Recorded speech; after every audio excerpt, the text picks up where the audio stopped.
अस्सलाम वालेकुम दोस्तों ते वीरो। अजकल ने जंगत कुड़ियां जेह्ड़े निक्के बहुत शरारती दे ते मावरी उन्हें कोला बहुत ज़्यादा तंग होई नहीं होंगी। इस पर मैं कि कलाम थोड़ा जा लिखा ते सुना कि माँ आखनी के नहीं बुझने भाई दसा मैं क्या करा, नहीं बुझने भाई दसा मैं क्या करा, रखने अन्नी मचाई दसा मैं क्या करा, नहीं बुझने भाई दसा मैं क्या करा,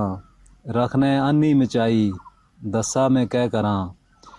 कुसनियाँ जानी की रुआं कुदर गच्छा, कुसनियाँ जानी की रुआं कुदर गच्छा, करने मार कुटाई दसा मैं क्या करा, जो जंगत कुड़ियाँ आजा कर लेने, यो जंगत कुड़ियाँ आजा कर लेने, सिर छोड़ने खाई दसा मैं क्या करा, यो जंगत कुड़ियाँ आजा कर लेने, सिर छोड़ने खाई दसा मैं क्या करा, बीमार हो अच्छन तो और मुसीबत होनी, बीमार हो अच्छन तो और मुसीबत होनी, खाने नहीं दवाई दसा मैं क्या करा, नहीं बुझने भाई दसा मैं क्या करा।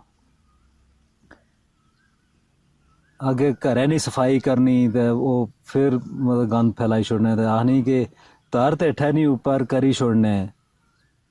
तार ते ठह नहीं ऊपर करी छोड़ने, कुइयां रखा सफाई दसा मैं क्या करा, तार ते ठह नहीं ऊपर करी छोड़ने,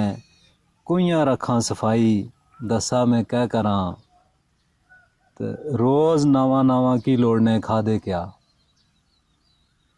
एक तड़ा जड़ी चीज़ पक्की अच्छा दुआ तड़ा नहीं खाने, रोज़ नवा नवा की लोड़ने खादे क्या,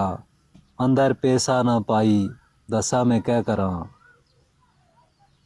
जहाज बनाई बनाई डवार ने किताबां फाड़ी, जहाज बनाई बनाई डवार ने किताबां फाड़ी, क्या उसी पढ़ाई दसा मैं क्या करा, ते गवांडी भी तंग अच्छी ते देने हुन, गवांडी भी तंग अच्छी ते देने हुन, रब्बे नहीं तवाई दसा मैं क्या करा, नहीं बुझने भाई दसा मैं क्या करा, रखने अन्नी मचाई